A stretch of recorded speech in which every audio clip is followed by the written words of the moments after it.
Hey, this is Ish, and in today's talk, I'll be going over a very practical guide to embodiment. Now, you may have heard of the term embodiment in various New Age, neo-tantric, or spiritual communities. And you may be thinking, okay, what does embodiment actually mean? So I'll be going over what embodiment means, how to practice it, and then some of the ripple effects that practicing embodiment can have in your life. So very simply, embodiment is where we take a certain quality or intention that we want to experience and we combine that through expressing it through our bodies itself. So there's a certain physicality to this practice. And embodiment is a practice that we take on. So it is like a skill that we learn to develop. And we can learn to develop certain qualities over time. So obviously there are many different intentions and qualities that we can choose to practice. So some examples could be learning to embody love. Now, we may have heard this saying that so and so is an embodiment of love. We hear this expression. So, this quality of love may be conveyed through, let's just say, warm eyes or their soft touch and smile. Their body language may be open and inviting as opposed to closed off and cold. And we can even use certain archetypes and symbols to further describe this loving archetype. So think of a loving grandmother, for example. This can conjure up feelings of this loving persona. And on a practical level, we can practice this quality of love by practicing loving kindness, for example, this sort of meditation to soften up our heart, to imbue our emotional body with feelings of love and kindness and goodwill towards ourselves and other people, learning to forgive ourselves.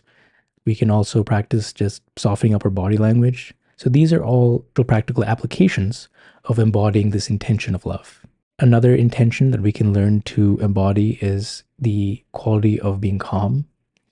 So we can do this on our meditation cushion practically. By the more hours we put sitting in our meditation cushion in meditation, we naturally become calmer and calmer over time. We can also practice being more still in general, also reducing our worldly desires, and also letting go of energies of grasping at things or pushing things away. So, in practical Buddhist terms, this would be craving and aversion. And whenever these feelings of attachment arise throughout our day, this is kind of like a feeling of, oh, I need to do something. We just let it pass. And we slowly, over time, learn to let go the energies of restlessness. We can also practice being proactive as opposed to reactive, so increasing your level of control throughout the day. Another quality that we can practice in embodiment is the embodiment of groundedness. And I've made various topics on being grounded and how to actually do this, so you can go check that out. But one thing we can do is practice being more still, both in our movements, in our body language, in our gestures.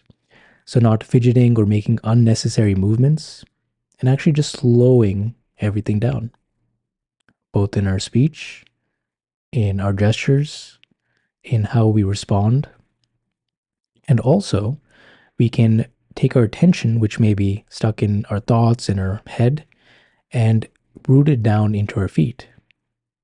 And by bringing our focal point down to our feet, we can actually feel more sturdy, more grounded, and we feel like an anchor that is unmovable. And the last example I'll give is the embodiment of excitement and passion.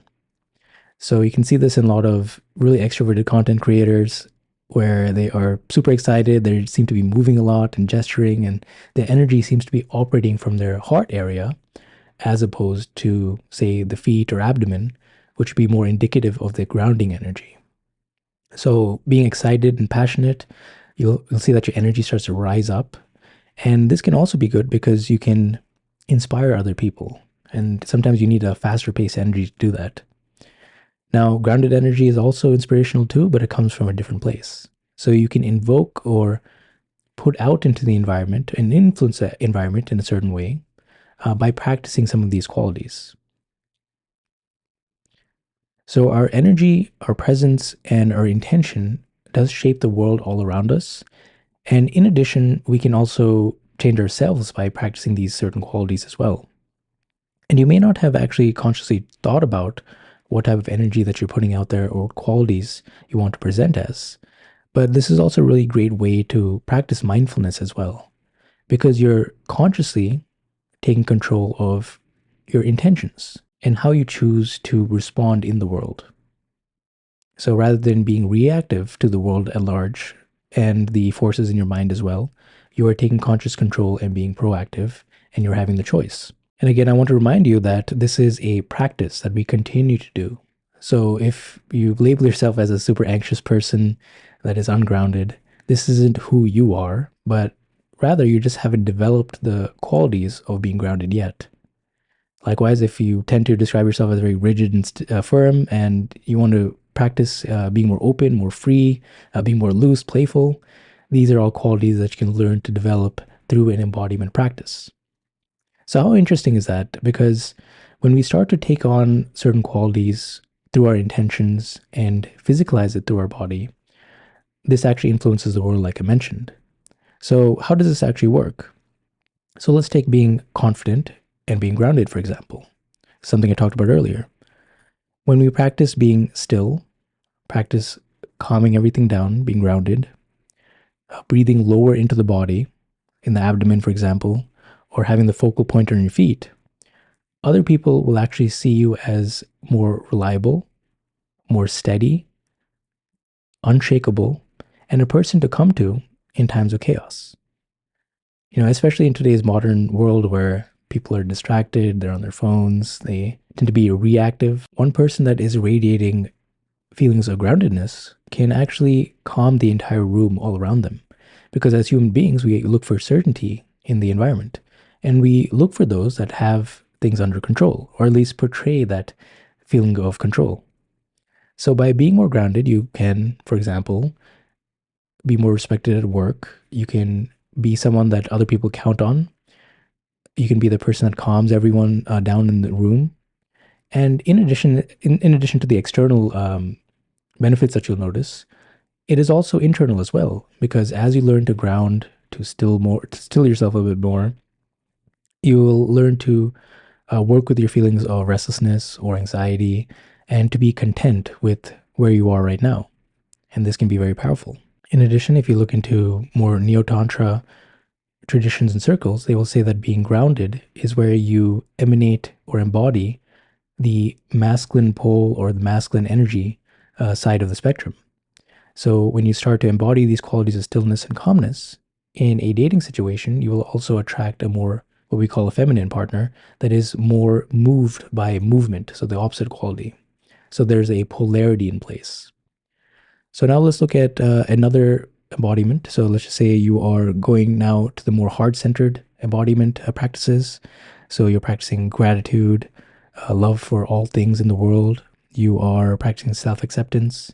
You'll notice that when you do this, your attention will be more in the heart center, like I mentioned earlier, in the heart chakra. And when you do this, you'll experience a wider connection with more people. People will be able to kind of trust you a bit more.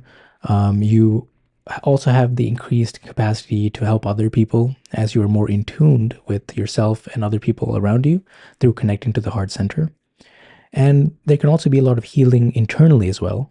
So healing a lot of the past things that have happened to you, to find forgiveness, to work on very difficult and strained relationships.